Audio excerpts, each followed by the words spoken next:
Sejam bem-vindos a mais uma leitura diária. A passagem de hoje se encontra no livro de Jó, do capítulo 31 ao capítulo 33. Que Deus me pese numa balança justa.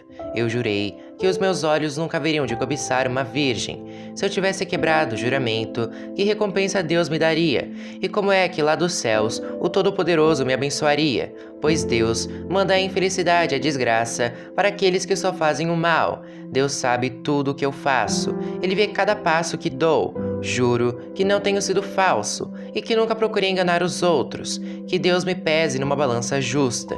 Ele ficará convencido de que sou inocente. Nunca cobicei, nem adulterei. Se por acaso me desviei do caminho certo, se o meu coração foi levado pela cobiça dos olhos, se pequei ficando com qualquer coisa que pertence a outra pessoa, então que outros comam o que eu semeei, ou que as minhas plantações sejam destruídas. Se o meu coração alguma vez foi seduzido pela mulher do meu vizinho, e se fiquei escondido espiando a porta da casa dela, então que a minha mulher se torne escrava de outro, e que outros durmam com ela. Se eu tivesse cometido esse crime horrível, o tribunal deveria me condenar.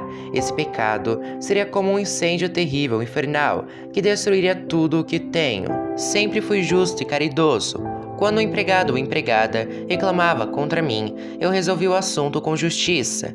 Se eu não tivesse agido assim, que faria quando Deus me julgasse? Que responderia quando ele pedisse conta dos meus atos? Pois o mesmo Deus que me criou, criou também os meus empregados. Ele deu a vida tanto a mim como a eles. Nunca deixei de ajudar os pobres, nem permiti que as viúvas chorassem de desespero. Nunca tomei sozinho as minhas refeições, mas sempre repartia minha comida com os órfãos. Eu os tratava como se fosse pai deles, e sempre protegia as viúvas. Quando via alguém morrendo de frio por falta de roupa, ou notava algum pobre que não tinha com que se cobrir, eu lhe dava roupas quentes, feitas com a lã das minhas próprias ovelhas, e ele me agradecia do fundo do coração. Se alguma vez fui violento com um órfão, sabendo que eu tinha o apoio dos juízes, então que os meus braços sejam quebrados, que sejam arrancados dos meus ombros. Eu nunca faria nenhuma dessas coisas, pois tenho pavor do castigo de Deus, e não poderia enfrentar a sua presença gloriosa. Nunca fui infiel a Deus, jamais confiei no ouro, ele nunca foi a base da minha segurança. Nunca me orgulhei de ter muitas riquezas, nem de ganhar muito dinheiro. Tenho visto o sol brilhar e a lua caminhar em toda sua beleza, porém nunca os adorei, nem em segredo, e não lhes atirei beijos com a mão. Se tivesse cometido esse terrível pecado, eu teria sido infiel a Deus, que está lá em cima, e o tribunal deveria me condenar. Nunca fui vingativo, nem sovina, nem hipócrita. Jamais me alegrei com o sofrimento dos meus inimigos, nem fiquei contente se lhes acontecia alguma desgraça, e nunca fiz uma oração pedindo a Deus que matasse algum deles. Os empregados que trabalham para mim sabem que os meus convidados comem à vontade do bom e do melhor. Nunca deixei um estrangeiro dormir na rua. Os viajantes sempre se hospedaram na minha casa. Jamais procurei encobrir as minhas faltas, como fazem algumas pessoas, nem escondi no coração os meus pecados. Nunca tive medo daquilo que os outros poderiam dizer. Não fiquei dentro de casa calado, com receio de que zombassem de mim. Aqui termino a minha defesa. Como gostaria que alguém me ouvisse? Aqui eu termino e assino a minha defesa. Que o Todo-Poderoso me responda, que o meu adversário escreva a acusação, e com orgulho eu a carregarei no ombro, e a porei na cabeça como se fosse uma coroa. Darei conta a Deus de todos os meus atos, e na presença dele ficarei de cabeça erguida. As minhas terras nunca choraram, nem gritaram ao céu contra mim, pois se comi os seus frutos, sempre paguei os trabalhadores como devia, e jamais deixei que morressem de fome. Se não estou dizendo a verdade, então que nas minhas terras cresçam espinhos em vez de trigo, e mato em vez de cevada. Aqui terminam as palavras de Jó. Capítulo 32. As falas de Eliú. Jó estava convencido da sua inocência, e por isso os três amigos desistiram de continuar a discutir com ele.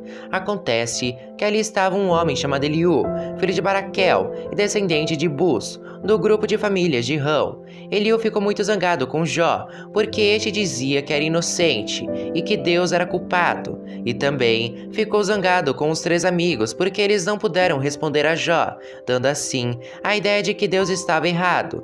Eliú esperou para falar no fim, pois os outros eram mais velhos do que ele. Quando viu que eles não souberam como responder a Jó, Eliú ficou zangado. Primeira fala de Eliú, um sopro do Todo-Poderoso da sabedoria. Então, Eliú, filho de Baraquel e descendente de Buz, disse: Eu sou moço, e vocês são idosos. Foi por isso que não me atrevi a dar a minha opinião. Pensei assim, que fale a voz a experiência, que os muitos anos mostrem a sua sabedoria. Mas acontece que dentro das pessoas há um espírito, há um sopro do Todo-Poderoso que dá sabedoria. Nós não ficamos mais sábios com a idade, nem sempre os velhos sabem o que é certo.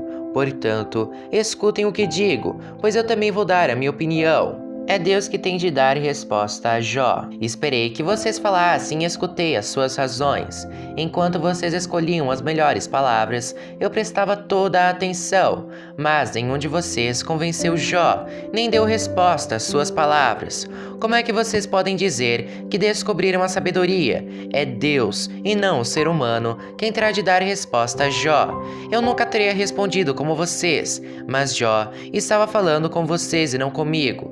Quero dar a minha opinião. Jó, estes três estão derrotados e não têm mais palavras para continuar a discutir. Eles já pararam, não falam mais. Será que devo continuar esperando enquanto estão calados? Não, eu darei a minha resposta agora e direi o que penso sobre o assunto. Tenho muito o que falar e já não consigo mais ficar calado. Se eu não falar, sou capaz de estourar, como um odre cheio de vinho novo. Não aguento mais. Preciso desabafar. Quero dar a minha opinião. Não vou tomar partido nesta discussão e não vou adular ninguém. Eu não costumo bajular, e se bajulasse, o Criador logo me castigaria. Capítulo 33. Darei a minha opinião com fraqueza. Por isso, Jó, escute as minhas palavras e preste atenção em tudo o que vou dizer. Estou pronto para começar e vou falar o que penso. Darei a minha opinião com fraqueza. As minhas palavras serão sinceras, vindas do coração, pois foi o Espírito de Deus que me fez e é o sopro do Todo-Poderoso que me dá vida. Responda-me se for capaz. Prepare-se para discutir comigo. Para Deus, você e eu somos iguais. Eu também fui formado do barro, por isso, não tenha medo de mim. A minha intenção não é esmagar você. Você disse que está inocente. Creio que ouvi você dizer o seguinte: não sou culpado, não fiz nada de errado, estou inocente, não cometi nenhum pecado. É Deus que inventa motivos para me atacar. Ele me trata como se eu fosse um inimigo. Ele amarrou os meus pés com correntes e fica vigiando tudo o que eu faço. Deus fala de várias maneiras, mas eu lhe digo que você não tem razão, pois Deus é maior do que as criaturas humanas. Por que você acusa Deus, afirmando que ele não dá atenção a nossas queixas? Deus fala de várias maneiras, porém, nós não lhe damos atenção. De noite na cama, quando dormimos um sono profundo, ele fala por meio de sonhos ou de visões. Deus fala aos nossos ouvidos, e os seus avisos nos enchem de medo.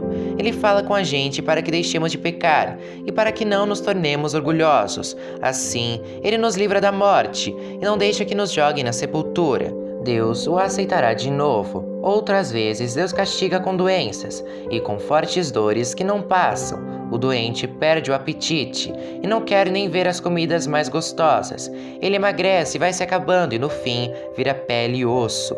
Ele está às portas da morte, logo será levado para a sepultura. Pode ser que ele venha a ser socorrido por um anjo, um dos milhares de anjos de Deus, que ensinam a gente a fazer o que é certo.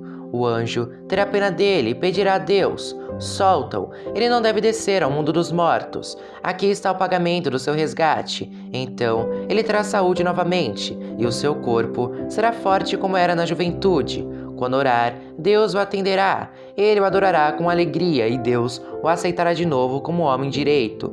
Ele dirá a todos: pequei, cometi injustiças, mas Deus não me castigou. Ele me salvou da morte. Eu ainda posso ver a luz. Deus faz tudo isso com a gente e faz várias vezes. Ele não deixa que morramos. E assim, continuamos a ser iluminados pela luz da vida. Agora, Jó, escute com atenção. Fique calado, pois vou falar. Se você tem alguma coisa a dizer, responda, pois eu gostaria de lhe dar razão. Se não, fique calado e escute, que eu lhe ensinarei como ser sábio.